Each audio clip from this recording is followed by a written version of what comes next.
হোলির দিন কীভাবে আমি চুল বেঁধেছিলাম ওটা তোমরা আমাকে বারবার করে জিজ্ঞাসা করেছো। ওটা কোনো কিছুই করিনি, একদম সিম্পল করে বেঁধেছিলাম, কোনো কিছু না। মানে কী বলো তো, জাস্ট তোমার ইয়েভাবে নিয়েছিলাম চুলটাকে পেঁচিয়ে, বক ক্লিপ যেগুলো হয়, মানে ওই লোহার বক ক্লিপগুলো বলে না, ওই ক্লিপের সাহায্যে বেঁধেছিলাম। দেখো হ্যাঁ, কিন্তু কী বলো তো, ওগুলো সিম্পল হয় কিন্তু পিছন থেকে দেখতে ভালো লাগে। আর সত্যি কথা বলতে গেলে কী বলো তো, একটু মাথায় চুল থাকলে তুমি যেভাবেই বাঁধো না কেন সব রকমভাবেই ভালো লাগবে। তবে বক ক্লিপটা কী বলো তো, যেহেতু চ্যাপ্টা টাইপের হয়, তাই জন্য তুমি যেরকমভাবেই বাঁধো তোমার চুলটাকে অনেক দেখাবে, মানে বেশি মনে হবে। সেই জন্যে ওইভাবেই বেঁধেছিলাম। তোমরা আমাকে বলেছিলে ওটা কীভাবে বেঁধেছিলাম, কোনো কিছুই ছিল না। এই দেখো এরকমভাবে চুলগুলোকে ভালো করে আঁচড়ে গুটিয়ে নিয়েছিলাম, তাও সেদিন গুটিয়েও নিয়েছিলাম না, তোমাদেরকে দেখাচ্ছি। দেখো এইভাবে পেঁচিয়ে নিয়েছিলাম।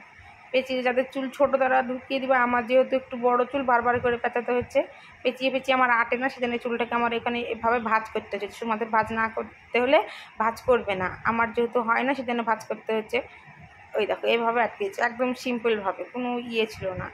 আর ওইখানে ওরকম করছি কেন বলতো, ওইখানে না আমার একটা হালকা ছোট্ট পোড়া বিষ টাইপের পোড়া উঠেছে, বিশাল ব্যথা করছে, সেই জন্য ওখানে আমি একবার দেখছিলাম। তো ওইটুকুন ক্লিপ আর কাটিনি, কেন কাটবো বলো, তোমরা আমার ফ্রেন্ড, সেই জন্য ওইটুকুন আবার আমার কাটার কী দরকার পড়েছে, ওই জন্য আর কাটিনি। এই দেখো বুঝতে চার, সত্যি কথা একটা কথা বলো তো, কী বলো তো, আমার চুল এত গ্লেজি না, মানে চুলটা আমার ধরতে চাই না, মানে বুঝতে পারা যায় না, এতটাই চিকচিক চিকচিক করে, মানে খোসটা করতে হবে চুলগুলোকে নাকি, মানে বুঝতে পারা যায় না। ওই জন্যে বুঝতে পারছো, আই থিঙ্ক এভাবে চুল বেঁধে দেখবে, গরমের সময় খুব ভালো লাগবে। মানে বিশেষ করে এইসব চুলগুলো কী বলো তো, গরমের সময় একদম ঠিকঠাক। আর হ্যাঁ, আমার ফোনে বাবা ফোন করেছিল, সেজন্য এটা আবার বরের ফোনে ভিডিওটা করা হয়েছে, ওই জন্য এটার একরকম কোয়ালিটি, ওটার একরকম কোয়ালিটি, কোনটার কোন রকম কোয়ালিটি ভিডিও যদি দেখে থাকো আমাকে অবশ্যই জানাবে যে কোনটার ভিডিও তোমাদের বেশি পছন্দ হয়েছে, আমাকে অবশ্যই জানাবে।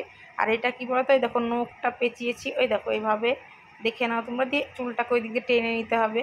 আর এই দেখো এরকমভাবে ভিতরে গুজিয়ে দিতে হবে চুলগুলোকে, বুঝতে পারছো আই থিঙ্ক। দিয়ে এই চুলটাকে করে দিতে হবে, হ্যাঁ এইভাবে করলেই এটা আর একরকম স্টাইল হয়ে যাবে।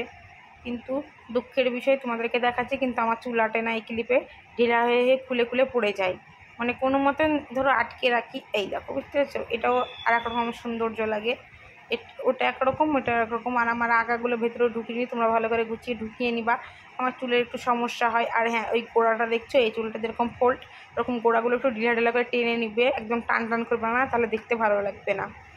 দেখে বুঝতেই পারছো, এটাও করবে, মানে এরকমভাবে যে এই জিনিস একটা কিনে নিবে, এরকমভাবে যে ভিডিও করবে তারই ভালো লাগবে, মানে যে যেরকমভাবে করবে সে তার সেরকমভাবেই ভালো লাগবে। আর একটা তোমাদেরকে দেখাচ্ছি একদম সিম্পল, যাদের মানে আমার মতন কী বলতো সবসময় ইয়াই করতেও আলসি লাগে, মানে ভালো লাগে না, আমি তখন কীভাবে চুল বাঁধি এর। আর হ্যাঁ, আমার এই চুলটা দেখেছো গোড়াগুলো কী সুন্দর ঢিল ঢিল হয়েছে, দেখতে বেশি সুন্দর লাগছে। ওই আগেকার যে চুলটা বেঁধেছিলাম ওটাও গোড়াগুলো ঢিল করে দিবে, নাহলে দেখতে ভালো লাগবে না। দেখো আমি আর বারবার করে আঁচড়াচ্ছি না, কারণ বারবার করে আঁচড়ালে পরে ভিডিওটা আমার বড় হয়ে যাবে। আর যেহেতু আমার চুল সিল্কি সেজন্য আমি এমনিই দেখিয়ে নিচ্ছি। আর কী বলতো, আমার না চুলটা একটু ড্রাই হয়েছে, একটু মানে চুলটা হালকা উঠছে, সেজন্য একটু চুলে আমি মেথি দিব।